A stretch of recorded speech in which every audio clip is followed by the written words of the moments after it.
천주에 반드시 하나님 아버지를 내가 믿사오며 그의 아들 우리 주 예수 그리스도를 믿사오니 이는 성령으로 잉태하사 동정녀 마리아에게 하시고 본디오 빌라도에게 고난을 받으사 십자가에서 박혀 죽으시고 장사한 지 사흘 만에 죽은 자 가운데서 다시 살아나시며 하늘에 오르사 전능하신 하나님 우편에 앉으시사 저희로서 산자와 죽은 자를 심판하러 오시리라. 성령을 믿사오며 거룩한 구매와 성도가 소통하는 것과 죄를 사하여 주시는 것과 몸을 다시 사는 것과 영원히 사는 것을 믿사옵나이다. 아멘. 찬송 175장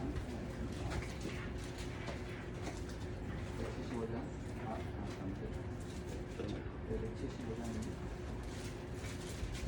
176장인데 176장 두개 쓰죠. 175장 바꿨나 봐요. 170은 안 맞아. 175장 신랑 대신 예수께서 다시 오실 때 밝은 등불 들고 나갈 준비됐느냐. 그날 밤에 주님 맞을 등불이 준비됐느냐. 예비하라 우리 신랑 예수 오실 때 밝은 등불 손에 들고 기쁨으로 주를 맞겠네. 주를 나와 맞으라는 소리 들릴 때 기뻐하며 주를 맞이할 수 있느냐. 그날 밤에 주님 맞을 등불이 준비됐느냐. 예비하라 우리 신랑 예수 오실 때 밝은 등불 손에 들고 기쁨으로 주를 맞겠네. 항상 기도하며 거룩한 길은 준비하지 않고 주를 맞지 못하리. 그날 밤에 주님 맞을 등불이 준비됐느냐. 예비하라 우리 신랑 예수 오실 때 밝은 등불 손에 들고 기쁨으로 주를 맞겠네. 그날 밤에 영화로운 혼인잔치에 기뻐하며 할렐루야 찬송 부르리. 그날 밤에 주님 맞을 등불이 준비됐느냐. 예비하라 우리 신랑 예수 오실 때 밝은 등불 손에 들고 기쁨으로 주를 맞겠네. 예배에서 전과 기도해 주시겠습니다. 기도드리겠습니다. 전능하신 하나님 아버지 모든 영광과 찬송을 올려드립니다. 우리를 예수님의 십자가 보혈로 구원해 주신 은혜에 감사를 드립니다. 우리의 죄를 용서해 주옵소서. 이 예배 시간에 하나님의 은혜와 복을 주옵소서. 이스라엘과 예루살렘에 평안을 주옵시고 이스라엘을 회복시켜 주옵소서. 우리 가정과 교회와 대한민국을 불쌍히 여겨 주옵소서. 세계의 모든 민족이 하나님께 돌아오게 하옵소서. 예수님 이름으로 기도합니다. 아멘. 오늘 말씀 보겠습니다. 신명기 1절부터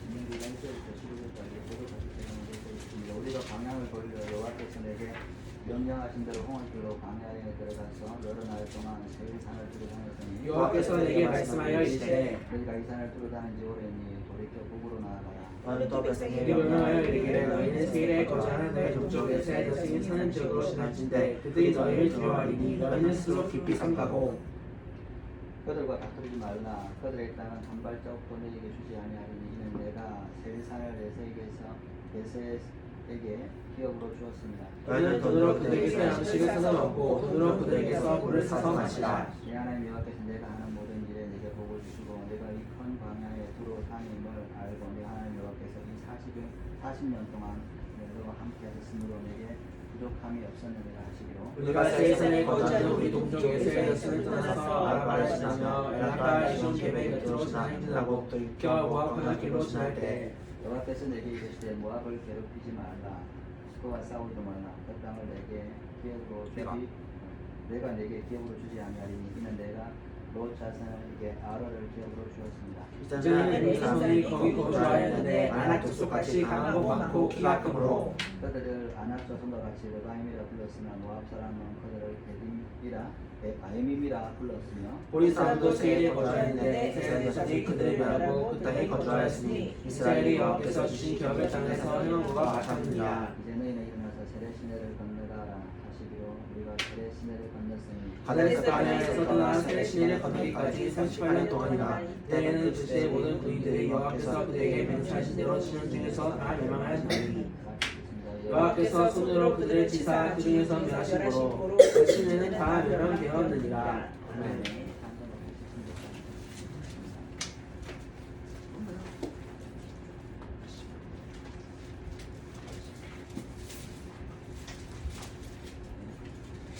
주 어느 때 다시 오실는지 아는 이가 없으니 등 밝히고 너는 깨어있어 주를 반겨 맞으라. 주 안에서 우리 몸과 마음이 깨끗하게 되어서 주 예수님 다시 오실 때에 모두 기쁨으로 맞으라. 주 오늘에 다시 오신다면 부끄러움 없을까. 잘하였다 주님 칭찬하며 우리 맞아주실까. 주 안에서 우리 몸과 마음이 깨끗하게 되어서 주 예수님 다시 오실 때에 모든 기쁨으로 맞으라. 주 예수님 맡겨주신 일에 모두 충성 다했나. 내 맘속에 확신 넘칠 때에 영원하시 없겠네. 주 안에서 우리 몸과 마음이 깨끗하게 되어서 주 예수님 다시 오실 때에 모든 기쁨으로 맞으라. 주 예수님 언제 오실는지 한밤에나 낮에나 늘 깨어서 주님 맞는 성도 주의 영광 보겠네. 주 안에서 우리 몸과 마음이 깨끗하게 되어서 주 예수님 다시 오실 때에 모든 기쁨으로 맞으라. 말씀을 좀 읽어보겠습니다. 하나님 아버지 감사합니다. 오늘 하나님 예수 말씀을 주셔서 감사합니다. 하나님께서 이 말씀을 전하시고 깨닫게 하셔서 우리가 하나님의 말씀에 순종하는 나를 수 있도록 주시옵소서. 감사하며 이 말씀 우리 예수님의 이름으로 기도했습니다. 아멘. 오늘 본문의 말씀을 가지고 주님이 보이시는 이끌음을 가져가는 제목으로 주하에게 이 말씀을 말씀 주십니다. 우리가 방향을 돌려 여호와께서 내게 명령하신 대로 홍해 길어 광야에 들어가서 여러 날 동안 세례산을 두르하였더니 여호와께서 내게 말씀하시되 너희가 이 산을 두르다는 제도에는 우리 북으로 나아가라. 오늘 이 말씀은 이스라엘 백성들에게도 너무나 끔찍한 단어로 시작하고 있습니다. 그것은 방향을 돌려라고 하는 단어입니다. 이스라엘 백성들이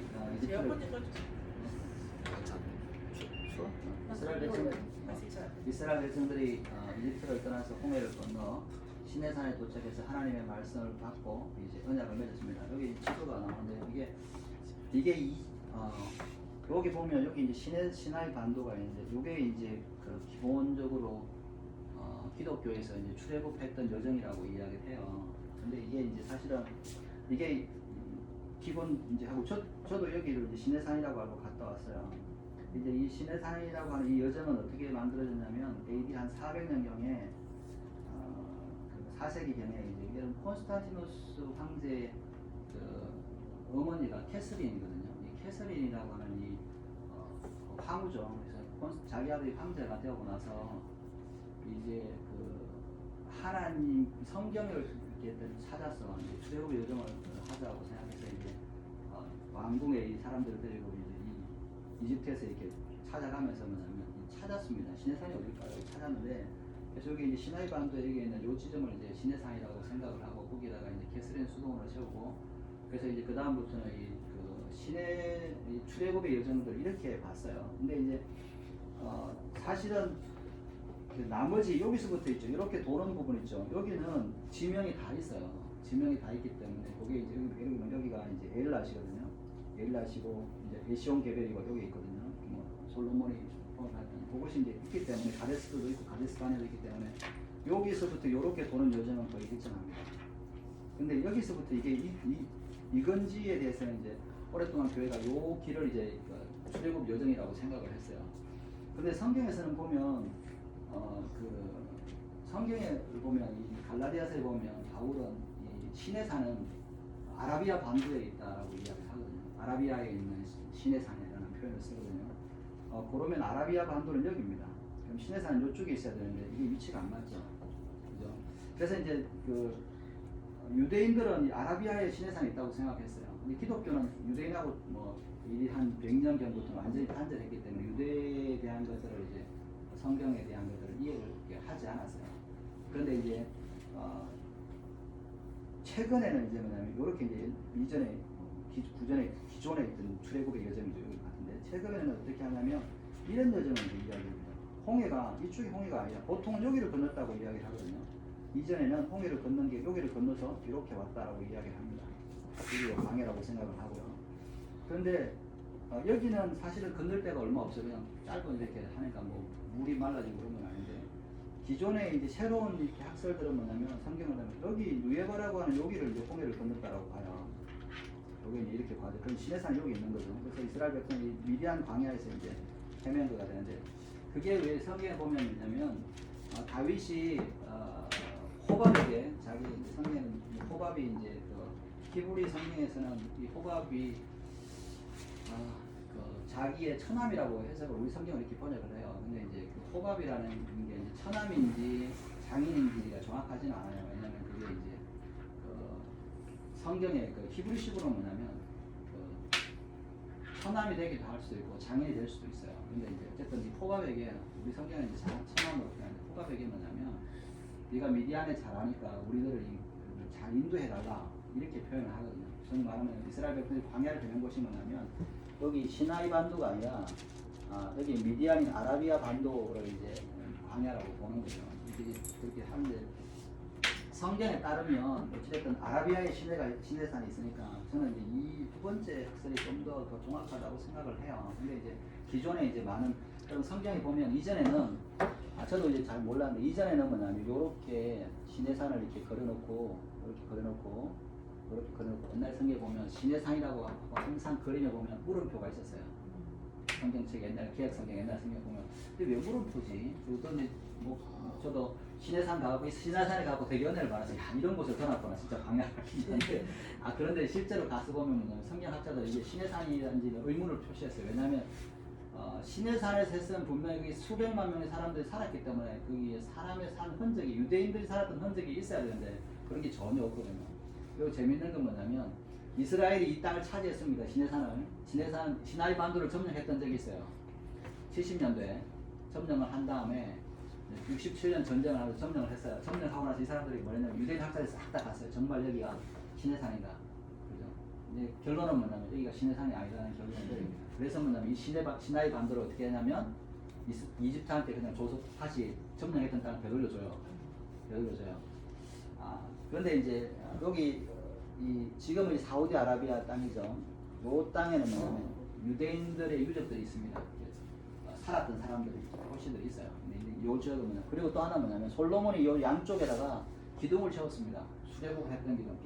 시나이 반도 쪽에도 하나 세우고 여기 그 미디안 쪽에서 사우디아라비아 쪽에도 두 개의 기둥을 세워서 이제 건너갔던 데를 이제 홍해를 건넜던 데를 기둥을 세웠는데 이쪽에는 기둥이 이제 이 사우디아라비아에 있던 기둥이 원래 있어서 최근까지 근데 이제 학자들 여기가 이게 시내산이다라고 하니까 사우디아라비아 정도에서 이제 기둥을 이렇게 눕혀서 숨겼어요. 왜냐하면 여기가 이 시내산이라고 이야기를 하면 이스라엘이 자기들을 공격할까 생각 때문에 비밀로 이렇게 만들어 놓고 있는데 결론은 지금의 학자들은 뭐냐면 이 사우디아라비아가 시내산일 거다라고 하는 겁니다. 그걸 왜 또 알 수 있냐면 마지막 때에 성경에서 이스라엘을 회복하는 때가 어디냐면 이 지역을 이렇게 표현하고 있습니다.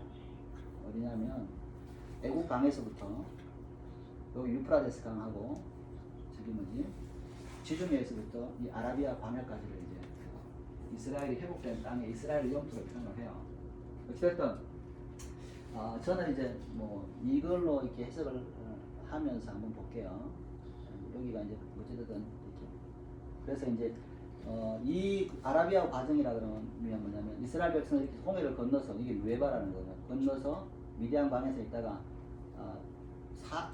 시내산에서 있다가 출애굽하는 첫째 날 시내산에 있다가 제일 먼저 가데스 바네아에 왔습니다. 가데스 바네아에 와가지고 어떤 일을 했냐면 정탐꾼을 보내요. 여기서부터 여기까지 오는데 11일 걸리거든요. 여기서부터 여기까지 11일 걸려서 왔어요. 이스라엘 백성들이 와서 정탐꾼을 보내는데 정탐꾼들이 가서 뭐냐면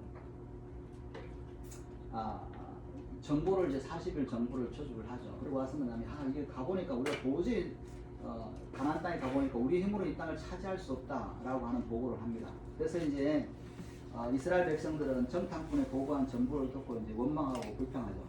근데 우리가 성경을 이제 사실은 성경을 너무 쉽게 넘어가니까 이게 성경이 무슨 의미인지를 잘 모르고 재미가 별로 없어요. 근데 성경에는 뭐냐면 분명히 그 정탐한 날 정탐꾼들이 와서 보고하고 이스라엘 백성들이 원망하잖아요. 그 정탐꾼의 10명은 그날 죽습니다. 하나님께서 쳐서 이제 죽는데 그리고 이제 이스라엘 백성들은 여기서 뭐냐면 다시 되돌아 간다. 오늘 말씀해 보면 방향을 돌려라고 하잖아요. 원래는 이렇게 와서 이렇게 들어갈 거였어요. 원래 이제 이스라엘 가는 길이 이 가데스 바네아에서 이스라엘이 가는 길은 뭐냐면 지중해변 이 해변길로 가는 길하고 이렇게 이제 가는 길하고 여기 이제 이 사해길을 가는 길인데 이스라엘 백성이 가데스 바네아에서 원래는 이 산지에서 이렇게 정탐을 해서 이 길로 가기로 했어요. 이 길로 들어가기로 했는데 하나님께서 뭐냐면 야 너희들 이제 그래 원망해 그러면 너네 광야에 살 거야라고 하면서 되돌려라고 할 때 이 가데스 바네아에 되돌아가는 겁니다. 이렇게 왔다가 올라가지 못하고 되돌아가는 거야. 그래서 광야에서 40년을 살아가는데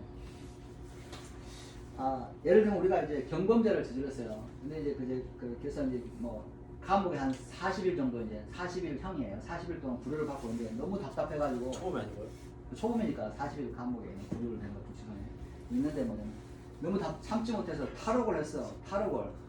그 탈옥했는데 그 탈옥죄가 더 커가지고 40년 형을 받았다고 생각해보세요. 그러면 정말 억울하잖아요. 이스라엘 백성들이 그런 의미입니다. 와가지고 40일 정탐하고 이제 들어가면 되는데 정탐했을 때 막 불평해가지고 얘네들은 다시 감옥으로 간다 이런 의미로 방향을 돌려서 광야에서 이런 뜻이에요. 그러니까 40년 동안 이제 감옥 생활을 하는 거다 이렇게 하는 거죠. 정확하게는 38년이죠. 왜냐면 이제 1년은 출애굽해서부터 40년을 계산하는 거니까. 그래서 이제 이스라엘 백성들이 방향을 돌려서 가나안 땅으로 못 들어가고 다시 이제 광야에서 여기서 방황하는 거예요. 세일산을 돌다라고 표현하잖아요. 그러니까 성경을 이제 보면 어떤 사람들은 이거 성경을 이제 잘 이렇게 하지 못하니까 왜 광야를 돌았는데 세일산을 두루 다녔다 이런 표현을 쓰잖아요. 그죠? 여러 날 동안 옛날에는 여러 날이면 이제 40년 광야의 이야기. 여러 날은 영어로 히브리어로는 요미라는데 여러 날 동안이란 말은 뭐냐면 하루 이틀 이런 의미가 아니라 여러 해 동안 이렇게 돌아요. 정확하게 39년을 이제 도는 거잖아요.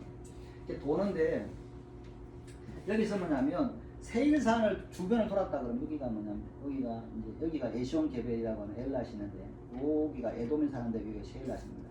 그러니까 이스라엘 백성은 미디안 광야 여기서 이 세일산을 돌았다라고 표현을 해요.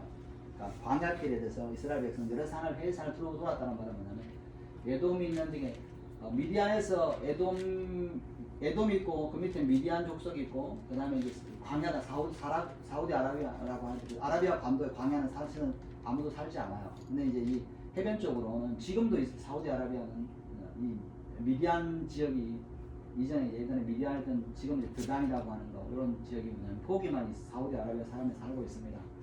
근데 그 지역에 뭐냐면 에돔 사람들이 살았어요. 그게 세일산이 가까웠거든요. 그리고 조금 더 내려가면 이제 이 세일산에서 내려가면 이제 시내산이 있는 거예요. 그러니까 이스라엘 백성들이 세일산하고 시내산을 떠나서 시내산에서 세일산 사이에 여기서 계속 광야에서 돈 거예요. 사실은 여기 이 광야를 돈 거죠. 시나이 반도가 아니라 아라비아 반도의 광야를 돈 겁니다. 그래서 이제 40년을 돌았는데 그래서 40년을 돌았다고 하면서 그 다음에 이제 어떻게 하냐면 오늘 말씀 보면 다시 북으로 이렇게 말씀을 하잖아요. 이제 너희들이 여러 날 두루 다녔으며 3절에 보면 돌이켜 북으로 가라 이런 표현이에요.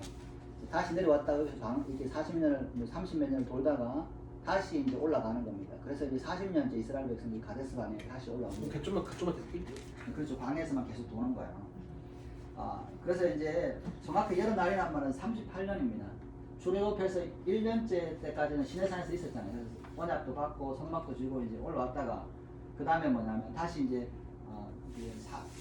출애굽한 지 2년째 둘째 달 20일 날 이제 시내산을 떠나서 이렇게 가데스반으로 올라오거든요. 11일 걸리고 40일 동안 있다가 이제 내려간다니까 그렇게 이제 내려갑니다.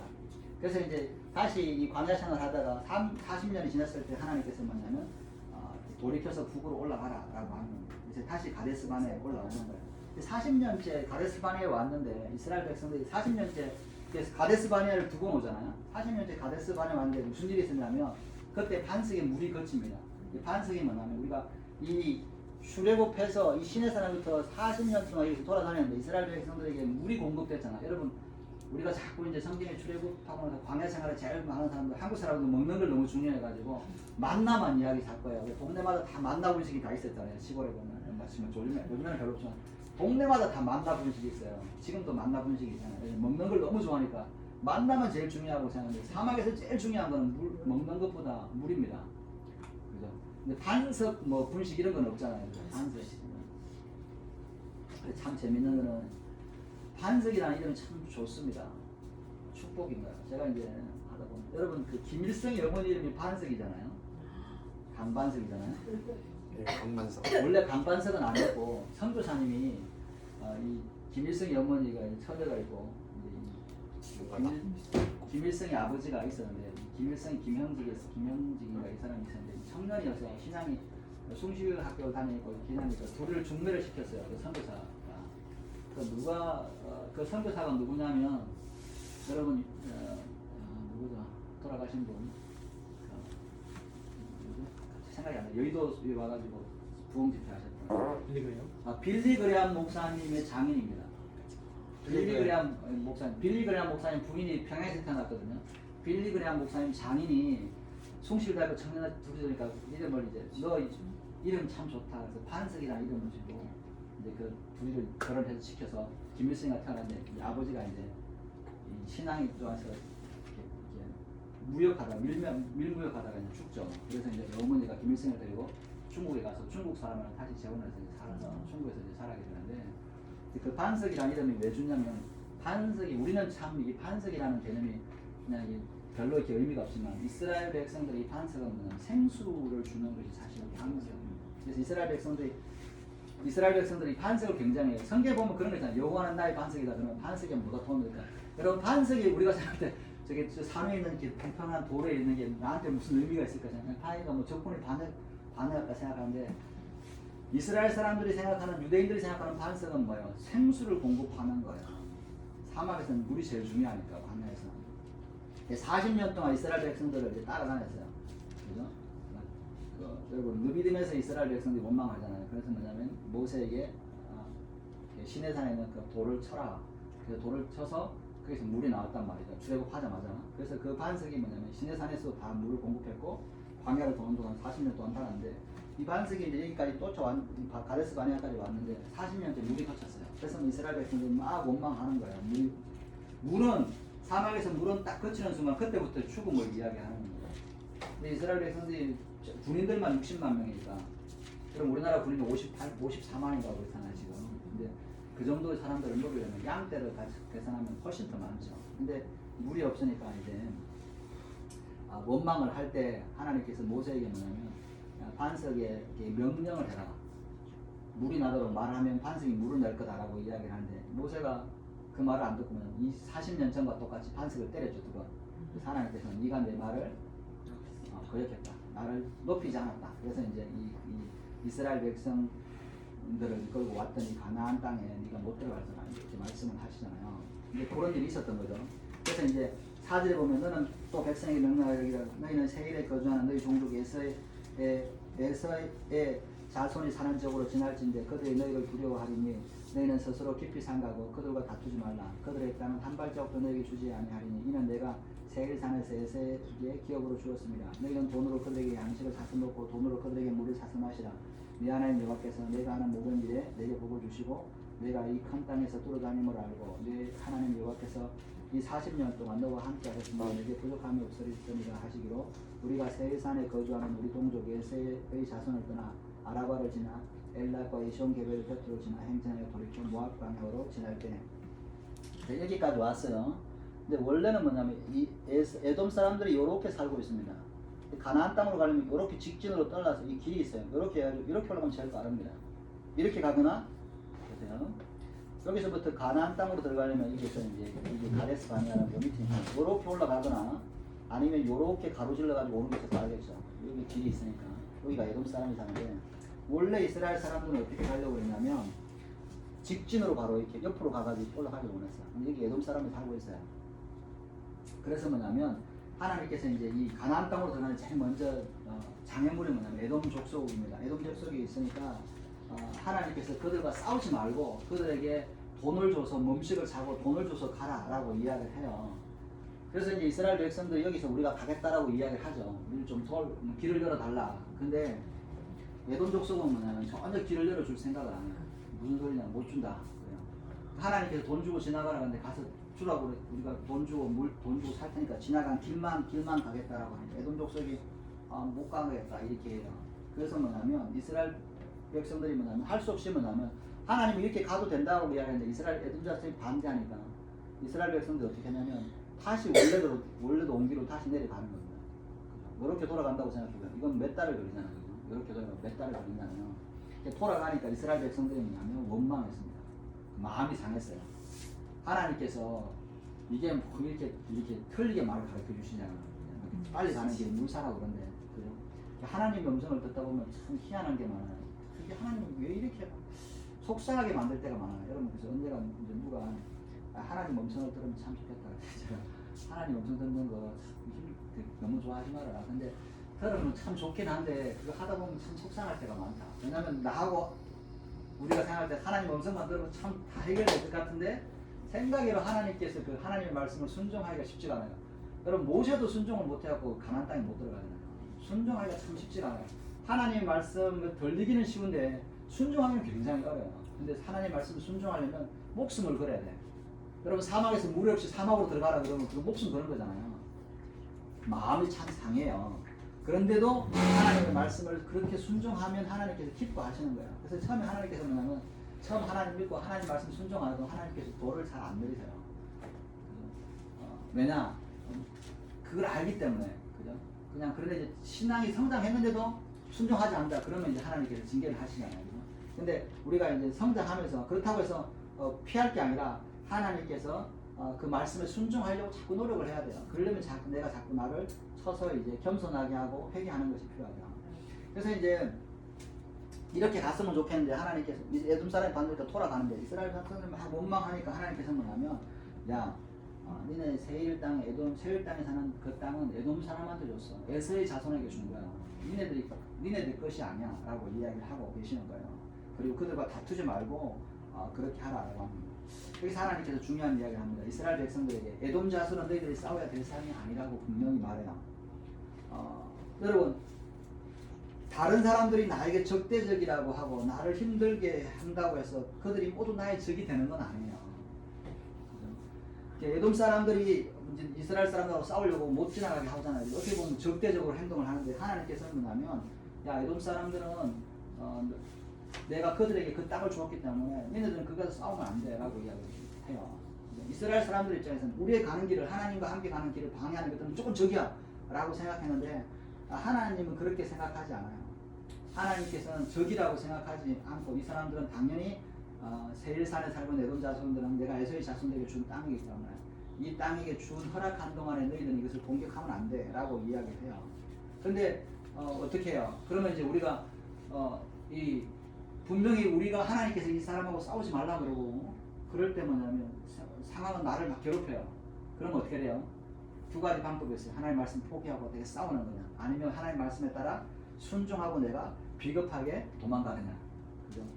비겁하게 하는 게 또 하나님의 뜻입니다.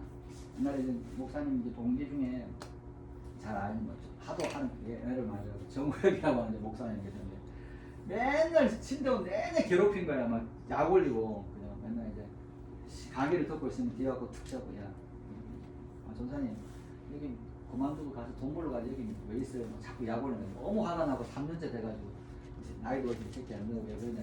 목사님이 좀 그래서 이제 그 전에 이제 무슨 일이냐면 너무 속상해서 하나님 앞에 물었어요. 하나님 저 새끼는 절대로 목사가 되면 안 됩니다. 저 새끼가 목사가 되면 하나님 나라에 완전 도움이 안 되고 저 새끼 목사 만들면 안 됩니다. 그리고 이제 기도했더니 하나님께서는 야 내가 걔도 내가 쓰는 내 종이다 이렇게 이야기하니까 그때 이제 너무 충격을 받아가지고 하나님께서 저 새끼를 쓰다니 있을 수가 없다. 그래서 생각했는데 하나님이 쓰신 들은 종이라고 생각하니까 그때부터 그냥 마음을 갖추고 이제 그 다음부터 이제 그 목사님을 위해서 기도를 하기 시작을 한 거예요. 그래서 이제 한 3년째 신대원 졸업할 때쯤 되고 너무 이제 그러다가 이제 야 너 왜 그러냐, 너 왜 나한테 이렇게 까줄 거냐 그랬더니 이제 오해가 한 게 그때 이제 제가 신대원 들어갔을 때 이제 황교회 교회를 개척을 하고 있었잖아요. 그러면서 만나면 아 우리 아버지는 부자야라고 이야기를 했어요. 하나님 아버지를 이야기했는데 이 목사님은 그때 전사님은 자기는 이제 결혼해서 이제 신학교에 들어왔는데 등록금이 없는 거예요. 근데 이제 자기 이모부가 가톨릭에 다니는데 거기는 가톨릭에서는 뭐냐면 자기 집안 중에 성직자가 나면 큰 축복이라 생각가지고 이제 성당 전주교는 아닌데 신학교로 들어간 이제 이 조카가 있으니까 그 이모부가 등록금을 더 주기로 한 거예요. 근데 갑자기 이모부가 돌아가셨어. 그래서 뭐냐면 등록금을 못 대게 주게 돼서 등록을 못 하게 생긴 거야. 너무 속상한 거예요. 막 가서 자기 등록금 때문에 너무 이제 막 호통스러워 하고 있는데 내가 이제 나는 우리 아버지 부자야. 그래서 나 개척하고 있어. 판교에 개척하고 있다니까. 제가 또 이제 그 아버지 믿고 아버지가 개척해준 그 교회에서 하기 싫은 데서 이렇게 맨날 신학 피곤하니까 새벽기도 하고 이제 가서 강의 듣고 그러니까 졸고 그러니까 자기는 이렇게 열심히 하고 이렇게 너무 이렇게 뭐랄까 그냥 날라리 같이 신앙생활 한다고 생각하니까 저도 그렇게 좀 뭐 그런 생각이 신앙이 된다니까 그렇게 자꾸 이제 비아냥거린 거죠 사실은 돈 많은 사람이니까. 그래서 뭐 밥 먹자 그러는데 이제 친구들 데려 밥 먹으러 식사 한번 합시다. 거기 고기 뷔페 같은 게 9,000원에 막 무한 리필 같은 게 많았어요. 신대원 들으니까. 그래서 이제 밥 먹으러 오라 그러면 치마 먹으면 되는데 갑자기 뭐냐면 친구들은 막 데려가고 밥 먹고 아무 말도 안 하고 가버리는 거야. 그러면 부잣집 아들이니까 너는 대접해야 된다고 생각을 하고 이제 그렇게 생각을 한 거예요. 그래서 이제 3년 만에 야 나는 일찍 우리 아버지 어머니 다 없었는데 너는 왜 이렇게 함부로 그러냐 이렇게 자기는 몰랐다는 거야. 옛날 아버지가 부자라니까 저 돈 많은 아버지 밑에서 이제 판교 같은 데다가 이제 교회를 개척해주고 야 교회를 개척했지만 우리 비닐하우스에서 철거되고 맨날 그랬어. 그 이야기가 이제 큰 교회라고 그렇게만 생각을 한 거죠. 근데 이제 자기 오해했던 거죠. 그 다음에 이제 미안하다고 그 다음에 이제 화해를 하고 이제 지금은 정말 이렇게 뭐 이렇게 좋은 사이가 아니고 친하고 지금도 이렇게 많이 서로 교제하는데 저기 고창에 가서 교회를 개척해서 아주 교회를 잘 하고 있습니다. 제가 보면서 저 새끼는 절대로 목사가 되면 안 된다고 생각했는데 지금 보니까 참 하나님이 쓰시니까 참 잘 사역하는 목사님이 되어 있더라고요. 그래서 근데 싸우지 말라 그러는 거예요. 나한테는 참 안 좋게 하는데 싸우지 말라 그러는데 그때 뭐냐면 우리가 어떻게 해야 되나 하나님께서는 싸우지 말라 그러면 내가 지는 게 사실은 하나님의 뜻인 거예요. 그래서 그냥 내가 지는 거예요. 그래서 이스라엘 백성들이 근데 질라고 생각하는데 너무 속상한 거야. 그렇죠? 너무 속상한 거야. 그래서 이게 돌아가야 되니까 씩씩거리고 하나님께서 뭐냐면 하나님께 원망하고 이제 돌아갑니다. 마음이 상했어요. 그래서 이제 나중에 보면 이스라엘 백성들 이 일 때문에 하나님도 원망하고 모세도 원망했다. 아니 이렇게 가기 좋은 길인데 왜 돌아가냐고 다 원망을 해요. 그런데 우리가 이게 참 중요한 게 뭐냐면 우리가 때때로 나를 괴롭힌다고 해서 그것이 모두 다 적이 아니고 오히려 뭐냐면 내가 더 낮아져서 그 사람을 친구로 삼든지 아니면 그가 나를 미워할지라도 내가 뭐냐면 더 나를 낮춰야 할 때가 있어요. 그래서 하나님께서 나를 훈련시킬 때가 있는 거야. 그래서 원망하고 이 사람들하고 싸워보면 하나님의 은혜를 못 느껴. 오히려 그냥 나는 정말 이 사람은 하고는 원수가 되어야 되는데 하나님께서 원수를 삼지 말고 싸우지 말라 그러니까 나는 안 싸워야지. 그렇게 할 때 하나님의 은혜가 있는 거야. 그것을 하나님께서 말씀을 하고 있습니다.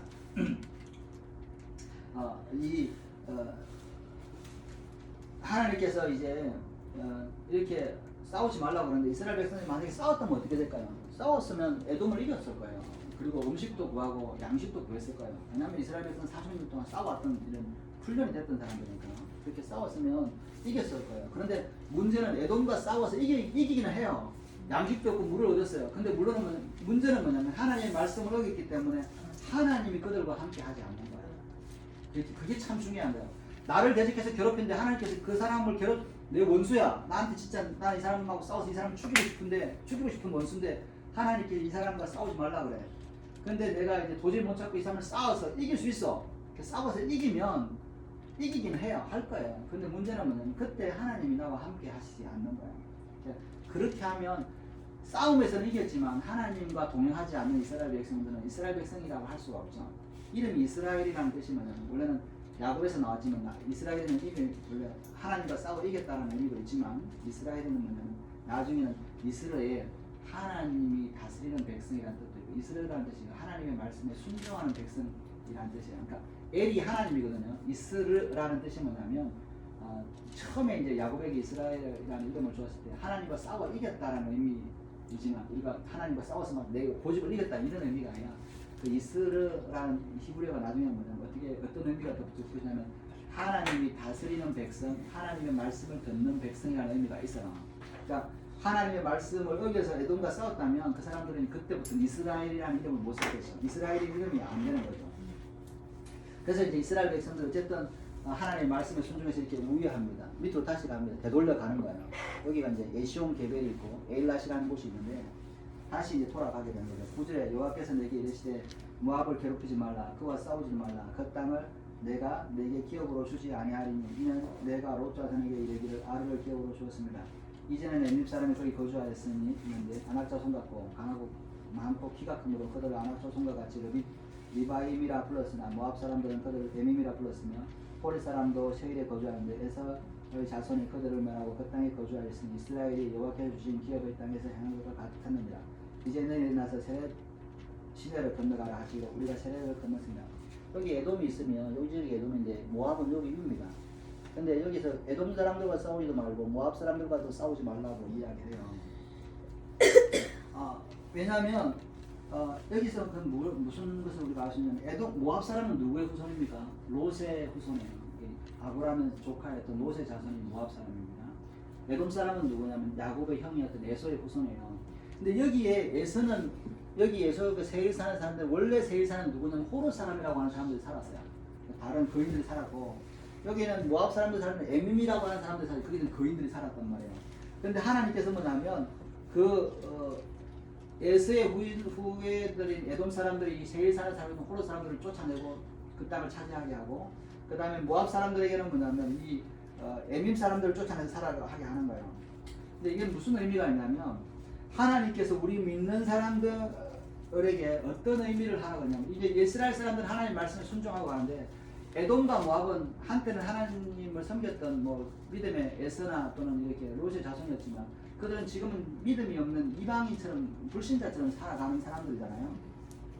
그런데 하나님의 백성들에게 우리에게 어떤 이야기를 하냐면 하나님을 믿지 않는 사람들의 행복, 그러니까 불신자들의 행복이나 불신자들의 공헌들을 인정하라고 하는 이야기를 하고 계시는 거예요. 이게 무슨 의미냐면 여러분 에돔과 모압은 지금 보기에는 뭐 취하되지만 이 에돔과 모압은 이 사람들이 그 땅을 차지할 때 뭐냐면 그 이전에 살고 있던 호로 사람과 에밈 사람들의 그 악한 사람들을 쫓아내고 그 땅에 뭐냐면 정착하게 살게 했다는 거죠. 이 말은 무슨 말이냐면 하나님께서 이전에 이 에돔과 모압 사람 이전에 그 땅에 살고 있던 가나안 사람들인데 그 사람들이 막 범죄해서 이렇게 그 땅을 하나님 앞에 더럽혔단 말이에요. 그래서 하나님께서 뭐냐면 에돔 사람을 통해서 세일산을 해서 거기 있는 사람들 다 제거하고 그 다음에 모압 사람들에게서 에밈 사람들을 다 제거해서 그 사람들이 그 땅을 차지하게 해서 뭐냐면 그 땅의 죄를 제거하는 역할들을 그 믿지 않는 사람이었던 이 에돔과 모압을 통해서 사용했단 말이죠. 똑같이 이스라엘 사람들에게는 뭐냐면 가나안 땅에 살고 있던 그 악을 범하던 사람들을 쫓아내고 그것을 정착하게 하는 거예요. 하나님은 땅을 주실 때 그 땅에 범죄하는 그 땅에 사는 사람들을 다 쫓아내고 새로운 사람들을 세웠는데 그 땅에서 이제 사는 사람들이 그 땅에서 하나님 말씀에 정직하게 살면 그 땅에서 오랫동안 유지하게 살지만 범죄하면 그 땅을 다 쫓아내서 또 새로운 사람을 살게 하신다 하는 겁니다. 이게 성경에 계속 그런 이야기가 나와요. 이 에서의 자손들뿐만 아니라 암몬 자손들, 모압 자손들도 뭐예요? 이스라엘 백성들 올 때는 차지하지 못하는 거예요. 아브라함이 처음에 가나안 왔을 때는 가나안 땅을 아브라함에게 주지 않았어요. 왜냐하면 그때 살고 있던 가나안 사람들은 아직은 범죄하지 않았어요. 하나님 앞에 범죄해서 쫓겨날 정도는 아니었던 거예요. 400년이 지나고 나서는 뭐냐면 정확한 600년이 지나고 아브라함 때부터 600년이 지나고 나서 이스라엘 백성들이 이 가나안 땅을 차지할 때쯤에 가나안 사람들 악했던 사람이에요. 그런데 이 모압이나 암몬이나 블레셋 자손들도 뭐냐면 그 당시에 그들이 그 땅을 차지할 때 거기에 살고 있던 악한 사람들을 쫓아내고 그 땅을 차지했던 거예요. 점점 세월이 지나서 이제 악해져서 그 사람들도 쫓겨나가긴 하지만 모압과 암몬도 블레셋은 쫓겨나가지만 이제 이게 신명기 2장 23절에 보면 그런 이야기합니다. 갑돌에서 나온 갑돌 사람이 가사에서 각촌에 거주하는 아이 사람을 멸하였다. 이게 무슨 말이냐면 갑돌이라고 하는 게 어디냐면 영어로 크레타 섬입니다. 크레타 섬에 살고 있던 사람들이 뭐냐면 이 가나안 땅에 들어와서 가사를 점령하는데 이 사람들이 누구냐면 블레셋 민족입니다. 이 블레셋 민족이 그 전에 이 가사에 살고 있던 사람이 누구였냐면 아윗 사람이라고 하는 가나안 사람들을 쫓아내고 이 블레셋 사람들이 크레타 사람들이 이 블레셋에 와서 이 가사에 와서 정착했던 것은 이제 이 사람들은 갑돌 사람이에요. 이 사람들은 뭐냐면 이 크레타 출신의 사람들이죠. 그리스 사람 출신이에요. 근데 이스라엘 백성들이 가나안 땅을 점령할 때 블레셋 사람들을 치지 말라 그러거든요. 아직은. 왜? 아직은 그들이 하나님의 명령에 따라서 그것을 차지하고 있는 겁니다. 이 말은 뭐냐면 겉으로 보면 하나님께서 모든 나라들이 강한 나라들이 다 차지할 것처럼 하지만 하나님께서 뭐냐면 그 땅에 살고 있는 민족이나 나라들에 대한 한계와 연한을 줬어요. 여러분 우리나라에 지금 대한민국이 한 70년 됐잖아요. 사실은 대한민국하고 조선은 전혀 다른 나라입니다. 우리가 자꾸 착각하는 게 우리는 자꾸 조선을 자꾸 우리 민족이라고 생각해요. 물론 민족적으로 있었지만 나라는 다른 거예요. 그리고 인종적으로도 많이 다르죠. 지금하고. 그건 뭐냐면 하나님께서 어떤 나라나 어떤 민족을 땅을 정해서 나라를 세울 때 한계를 정했어요. 그죠? 여러분 우리나라가 일본에게 식민지로 아빠 인종이 달라요, 아빠? 다르죠. 여러분 다른 생각, 다른 믿음 안에서 세워진 게 다른 나라예요. 우리는 자꾸 조선이라고 우리 이전에 있은 역사를 배우고 있기 때문에 하는 거지만 다른 민족, 다른 나라인 거죠. 예를 들면 이런 거야. 이스라엘 백성들 지금 이스라엘 살고 있잖아요. 그 이전에 있던 나라들이 있어요. 오스만 투르크도 있고요. 그 다음에 뭐냐면 페르시아도 있고 또 로마도 있고 이런 나라가 있어요. 근데 그 나라가 같은 나라가 아니고 자기 나라를 다스렸던 나라라 그래서 자기 나라를 점령했던 나라가 다르잖아요. 그 나라를 세우는 그게 생각이 다르기 때문에 그래요. 그런데 하나님께서 뭐냐면 그 나라들을 인정해서 그 둔치는 거니까 조선이라고 하는 나라가 한 600년 동안 됐기 조선이라고 하는 나라는 뭐예요? 그 이전에 고려라고 하는 나라의 범죄함 때문에 나라가 이제 세월이 지나면 범죄하잖아요. 그것들을 제거하고 새로운 나라를 세운 거잖아요. 조선이라고 새로운 나라가 600년 지나고 끝나고 나서 이제 새로운 나라가 선 거예요. 대한민국이라고 하는 선나라가 선 거예요. 근데 우리나라 대한민국이면 지금은 뭐 살다가 하나님을 섬기지 않고 막 악하고 자꾸 이렇게 악한 길을 가면 어떻게 돼요? 어느 때가 되면 대한민국도 망하겠죠. 그죠? 그것이 하나님의 계획이라는 거예요. 근데 그때까지는 하나님께서 귀히 여긴다는 겁니다. 그래서 불신자였지만 블레셋이나 모압이나 암몬이나 에돔들이 뭐냐면 그 땅에 하나님께서 세워서 죄가 크지 않으니까 그 땅은 하나님께서 유지하니까 그 땅을 너희들이 공격하지 말라라고 하는 겁니다. 그죠? 그래서 이제 이스라엘 백성은 공격을 하지 않는데 마지막에 오늘 보면 신명기 마지막에 이런 표현이 있습니다. 그 시대의 모든 군인이 여호와께서 맹세하신 대로 진영 중에 다 멸망하였다 이렇게 표현이 있어요. 그죠? 이게 군인들은 누구냐면 출애굽하고 나서 이 가데스 바냐에서 정탐꾼들에게 분명할 때 그때 계수받은 사람 20세 이상의 군대에 나갈 수 있던 60만 명의 사람들은 다 죽었다라고 하는 겁니다. 근데 이제 이 사람들이 지난번에 말씀드렸지만 이 사람들이 이제 이스라엘 백성들이 정탐하고 돌아가서 정탐꾼들이 보고한 날이 언제냐면 아부월 9일입니다. 우리가 이제 이걸 유대문화를 잘 모르니까 아부월 9일이 뭐냐면 아부월이 다섯째 달 9일이거든요. 아부월 9일이 어떤 일이냐면 이스라엘 백성들이 정탐하고 돌아와서 원망하고 불평한 날도 그날이지만 이 솔로몬 성전이 무너진 날도 아부월 9일입니다. 그리고 뭐냐면 로마에 의해서 제2성전이 무너졌던 날도 아부월 9일이에요. 유대인들은 아부월 9일이 나라가 망하는 날, 성전이 무너진 날이라서 애통하는 날이에요. 근데 참 희한한 건 뭐냐면 정탐꾼들이 원망했던 날이 사실 아부월 9일이에요. 다섯째 날 9일이에요. 이제 유대 문헌의 미드라시의 에이카리 라바라고 하는 곳에 보면 그때 일들이 나와요. 이스라엘 백성들이 이스라엘 군인들이 죽는 일들을 볼 때 이제 아부월 9일 때는 매년 아부월 9일이 되면 모세가 명령을 합니다. 모든 군인들은 이제 그때 개수된 거죠. 20세 이상에 개수된 사람 모든 군인들은 진영 밖에 나가서 무덤을 팝니다. 땅을 파요. 광야에 땅을 파고 다 거기 눕습니다. 군인들이 60만 명이 다 누워요. 누워가지고 뭐냐면 잠을 잡니다. 하룻밤을 자는데 그 다음날 아침에 되면 메신저가 이제 진영에서 나가서 나팔을 봅니다. 나팔을 보면서 뭐라고 하냐면 산자는 죽은 자로부터 나오라. 산자는 죽은 자로부터 나와라. 그러면 자고 일어나서 살아있는 사람 일어나서 다시 진영으로 들어오고 죽은 사람이 있을 거 아니에요. 사람이 그냥 그 자리에서 매장을 하는 거예요. 그냥 계속 서 있는 사람이 그러니까 그래서 자고 있으면 죽는 거지. 매년 뭐냐면 그래서 이제 처음에 그랬을 때 15,000명이 죽었다 그래요. 15,000명이 죽고 그다음에 묵고 그다음에 이걸 40년 동안 계속 한 거예요. 아복을 부일 되면 이스라엘 백성들 다 가서 이제 진영에 누워요. 누운 다음에 이제 하룻밤 자고 나면 나팔을 불면서 뭐냐면 산자는 죽은 자 가운데서 나와라. 이게 참 재미있죠. 이게 어떤 의미냐면 여러분 모세오경을 참 성경 보면 이게 마지막 때 예언의 말씀이 굉장히 많아요. 나팔이 불리면 산자는 죽은 자 가운데서 나오라 하잖아요. 나팔이 불리면 예수님 재림할 때 나팔이 공중에서 나팔이 불면 산자는 예수 그리스도를 믿고 믿음으로 산자는 뭐예요? 죽을 자들 가운데서 나오라. 못 나오는 사람은 그 나팔의 소리에 일어나서 깨지 못하는 사람, 나오지 못하는 사람 다 죽잖아요. 심판에 대한 거잖아요. 이게 이제 이스라엘 백성이 40년 동안 이렇게 훈련을 하는 거예요. 참 재밌는 건 40년째 되는데 이제 40년째 가서 다 누웠어요. 그러니까 이제 이 누가 죽을지 모르잖아요. 그래서 이제 20세 이상은 군인이 가니까 개수는 안 돼도 이제 뭐 아버지가 죽고 그러면 이제 다 새로운 사람들 또 가잖아요. 이 새로운 세대가 이제 바뀐지 모르고 계속 매년 이게 행사야. 이 사람들 가서 이제 누워 있다가 나팔 불면 일어나서 이제 군인 된 사람 20살 못 되면 이제 군인이니까 다 가서 누워 있다가 나팔 보고 산자는 죽은 자 가운데 나오라 그러면 이제 죽은 자는 죽고 이렇게 나오는 거예요. 근데 참 재밌는 게 왜 그렇게 하냐? 한 번에 15,000명 정도 사람이 죽으면 시체 처리가 굉장히 힘듭니다. 하루 만에. 자기들 모임하고 하는데 40년째 되는 데는 아무도 안 죽었다 그래요. 왜 안 죽었지? 그러니까 이스라엘 사람들이 뭐냐면 날짜를 잘못 계산했나 그래서 다시 하루 더 누웠어.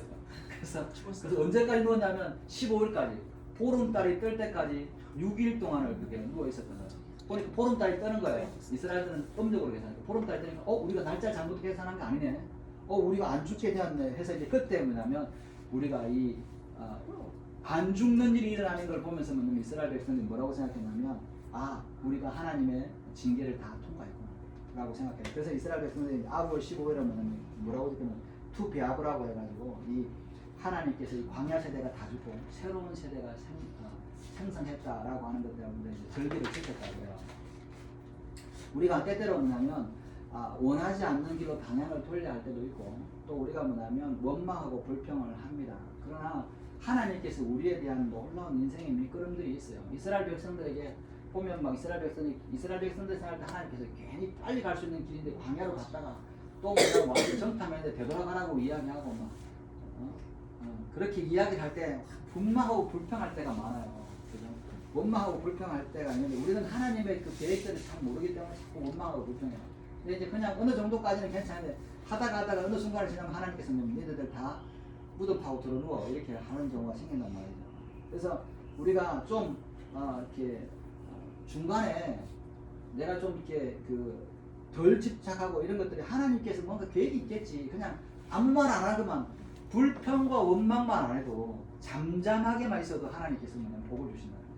이게 참 어려운데 우리가 하나님께서 뭐냐면 하나님께서 나를 향한 놀라운 밑거림이 있기 때문에 그분을 신뢰해서 어떤 일이 생길 때, 문제가 생길 때, 방해물이 생길 때 불평하고 불만하지 않는 거고 잠잠하기만 해도 하나님의 축복이 있다는 거예요. 제가 이제 오늘 아까 이야기한 다리를 다치면서 이게 방해인데 방해가 있네. 방해를 하는데 우리가 참 인생에 보면 뭐 방해도 있고 방해가 있잖아요. 사개오가 키가 작아요. 이게 인생에 정말 인생의 장애물이에요. 남들만큼 이 장애물인데 이 장애물 앞에서 뭐냐면 또 예수님 모신다니까 또 구경을 하는데 키가 작으니 보지도 못하는데 놀라운 게 뭐냐면 키 작은 때문에 뽕나무로 올라가잖아요. 이 뽕나무 올라가는 것 때문에 예수님을 만나는 기적이 일어나는 거예요. 우리의 장애물들이 있을 때 이 장애물들을 이렇게 통과하면 그걸 그냥 잠잠히 이 장애물만 지나가고 나면 하나님의 축복이 있다는 거예요. 저는 그런 생각을 자주 합니다. 이전에는 막 어떤 신앙생활 때 뭐 문제가 생기고 장애물이 생기면 왜 이렇게 장애물이 생길까? 그럴 때는 막 원망하고 불편한데 이거를 통과하면 이거 가운데 하나님의 계획이 있을 거다, 은혜가 있을 거다라고 생각을 해요. 그러니까 다리를 다치고 나서 기부스를 하고 나서 이게 무슨 뜻일까라고 생각해서 두 가지 생각했습니다. 미란이 오늘 언제 올 거냐 안 올 거냐. 그 가만히 생각해보니까 첫달 탄신이라고 대체월까지 공휴일 연휴가 쭉 되어 있어서 무슨 행사가 뭐 가족 만나서 다른 가족이 아니라 뭐 사람들 만날 기회가 있을 거라고 생각이 들고 저도 이렇게 다리가 기부스를 하니까 저도 생각하기가 왜 이렇게 뭐 좋은 하면 좋은데 기부스 해가지고 불편하게 이렇게 해야 되는가? 이게 뭔 방해지라고 생각하면서 뭐냐면 그때 이제 뭐냐면 이 방해인데 이거를 지나고 나면 하나님의 축복이 있을 거라고 생각해요. 첫째는 뭐냐면 내가 이거를 이제 나 불편하니까 미안하다 내가 다음에 만나자 그렇게 하지 않고 참는다. 그리고 가면서 이게 하나님께서 왜 이렇게 나를 다리를 밥지게 했을까? 근데 가만히 생각하니까 작년에 미란이가 올 때 그때는 코로나 때문에 제가 거의 죽다가 살아났거든요. 코로나 때문에 거의 죽다가 살아났다가 이제 그 다음 이렇게 지나고 나서 근데 그때 뭐냐면 그 전에 그런 게 아니고 이제 왔을 때 벌써 이제 그 다음 날 코로나 확인되기 전날 미란에 와서 만나고 그 다음 주에 바로 월요일 날 코로나가 이제 확인된 거다. 분명히 그때는 잠복기였단 말이에요. 잠복기였으면.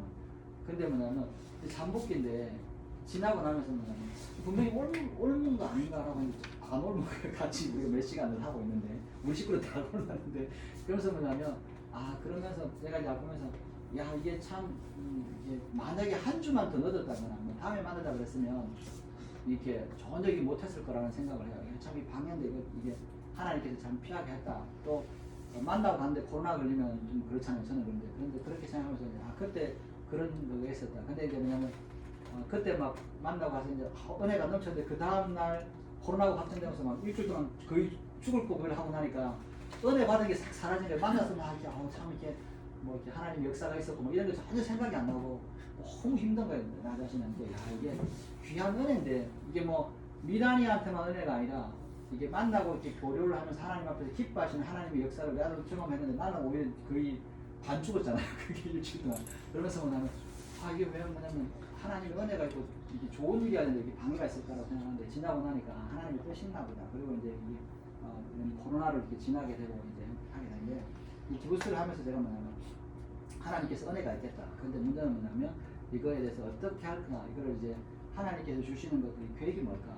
왜 이렇게 이런 방해들이 있을까라고 생각할 때 하나님께서 방해를 주시는 그 큰 밑그림이 있고 그걸 통해서 하나님께서 축복을 주시려고 하는 거예요. 이스라엘 백성들이 방해가 꼭 나쁜 건 아니거든요. 훈련을 하게 하고 하나님을 더 만나게 하는 그런 계획들이 있다는 겁니다. 근데 우리는 때때로 뭐냐면 우리의 어떤 연약함이나 이런 힘들어하는 고난들을 하나님의 뜻을 생각하지 못하고 우리가 자꾸 원망해서 하나님의 은혜를 못 겪게 되는 경우가 많이 있다는 겁니다. 오늘 저와 여러분들에게도 여러분 앞에 놓여 있는 이런 문제들이 있을 때 나는 잘 모르지만 하나님은 이걸 통해서 놀라운 계획들이 있을 거다라고 하는 생각들을 믿고 하나님 앞에 맡겨드리면 하나님께서 나에게 놀라운 축복을 주신다는 하나님을 경험하게 하는 거죠. 오늘 저와 여러분들에게 그와 같은 은혜가 있으시고 또 그래서 우리가 자꾸 지금은 잘 모르지만 하나님께서 나를 위해서 계획하신 밑그림이 있고 지금은 잘 모르지만 잠잠히 조금만 더 나아가면 하나님께서 그것을 알게 하시고 복을 주실 것이라고 하는 하나님을 의지하면서 순종하면서 하나님 복을 주시는 저와 여러분들 되시고 주님의 이름으로 축원합니다. 기도하겠습니다. 하나님 아버지 감사합니다. 하나님 우리는 광야길로 나아가라. 하나님께서 우리가 원하는 길과 반대길로 가라가실 때마다 우리는 원망하고 불평을 합니다. 그러나 하나님께서는 더 큰 계획을 가지시고 우리를 향하여 놀라운 계획을 가지시고 또 하나님의 계획대로 우리를 인도하기를 원하시는 분이 있습니다. 그럴 때마다 우리가 원망하고 불평하기보다는 우리에게 놓여있는 이 장애물이 이거를 통과함으로 이것을 지남으로 말하면 하나님의 축복의 통로가 된다는 걸 믿고 잠잠히 하나님의 말씀에 순종하며 나아가는 제가 될 수 있도록 은혜를 다하여 주시옵소서. 감사합니다. 예수님의 이름으로 기도했습니다. 찬송곡 10장 읽어보겠습니다. 내게 있는 모든 것을 아낌없이 드리네. 사랑하고 의지하여 주만 따라 살리라. 주께 드리네, 주께 드리네. 사랑하는 구주 앞에 모두 드리네. 아멘. 주정 정정기 연맹 정철 300과 되겠습니다. 11조 정동군 정철 300과 되겠습니다. 기도하겠습니다. 하나님 아버지 감사합니다.